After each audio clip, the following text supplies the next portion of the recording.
Hi ಎಲ್ರಿಗೂ ನಮಸ್ಕಾರ. ನೀವು ರಿನೋವೇಷನ್ ಪ್ರಾಜೆಕ್ಟ್ ಸ್ಟಾರ್ಟ್ ಮಾಡೋಕ್ಕಿಂತ ಮುಂಚೆ ಏನೇನು ಕೀ ಪಾಯಿಂಟ್ಸ್ ಅಬ್ಸರ್ವ್ ಮಾಡಬೇಕು ಅಂತ ಇವತ್ತು ನಾನು ತಿಳಿಸ್ಕೊಡ್ತೀನಿ. Plan everything in advance. ಅಂದರೆ ನೀವು ಮುಂಚೆನೇ ಎಲ್ಲ ಪ್ಲ್ಯಾನ್ ಮಾಡ್ಕೊಂಡಿರಬೇಕು. ಬಜೆಟ್ ಆಗಲಿ ಎಲ್ಲ ಆಗಲಿ ಫಸ್ಟೇ ಪ್ಲ್ಯಾನ್ ಮಾಡ್ಕೊಬೇಕು. ಲಾಸ್ಟ್ ಮೂಮೆಂಟಲ್ಲಿ ನೀವೇನೇ ಪ್ಲ್ಯಾನ್ ಚೇಂಜ್ ಮಾಡೋದಾದರೂ ಎಕ್ಸ್ಪೆನ್ಸಿವ್ ಆಗುತ್ತೆ. Set A budget with buffer ಅಂದರೆ ನಿಮಗೇನು ಆ್ಯಕ್ಚುಲ್ ಏನು ಕೊಟೇಷನ್ ಇರುತ್ತೆ ಅದಕ್ಕಿಂತ 10% ಜಾಸ್ತಿನಾದರೂ ಆಗ್ಬೋದು, ಕಮ್ಮಿನಾದರೂ ಆಗ್ಬೋದು. 10 to 20% ಬಫರ್ ಇದ್ದೇ ಇರುತ್ತೆ, ಅಂದರೆ ಹೆಚ್ಚು ಕಮ್ಮಿ ಆಗ್ಬೋದು. ಸೊ ಅದಕ್ಕೆಲ್ಲ ರೆಡಿ ಇರಬೇಕು. Focus on functionality first.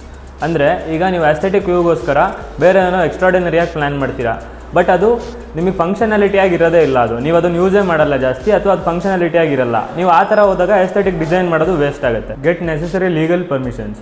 ಅಂದರೆ ನೀವು ರಿನೋವೇಷನ್ ವರ್ಕ್ ಸ್ಟಾರ್ಟ್ ಮಾಡೋಕ್ಕಿಂತ ಮುಂಚೆ ಏನೇನು ಪರ್ಮಿಷನ್ ಬೇಕು ಲೀಗಲಿ ಅದೆಲ್ಲ ತೊಗೊಂಡು ರೆಡಿ ಇರಬೇಕು. ನೀವು ಇನ್ ಕೇಸ್ ನೀವು 1 floor 2 floor ಎಕ್ಸ್ಟೆಂಡ್ ಮಾಡೋದಾದರೂ ಪರ್ಮಿಷನ್ ಮುಂಚೆನೇ ತೊಗೊಂಡು ರೆಡಿ ಇರಬೇಕು. Use of quality materials use ಮಾಡಬೇಕು. Especially in renovation work quality materials ತುಂಬ ಇಂಪಾರ್ಟೆಂಟ್ ಆಗಿರುತ್ತೆ. ಯಾಕೆಂದರೆ ನೀವು ಓಲ್ಡ್ ಸ್ಟ್ರಕ್ಚರ್ಸ್ನ ಆಲ್ಟರ್ ಮಾಡ್ತಾ ಇರ್ತೀರ sometimes. So quality materials use ಮಾಡೋದು ತುಂಬ important. Think about long term life.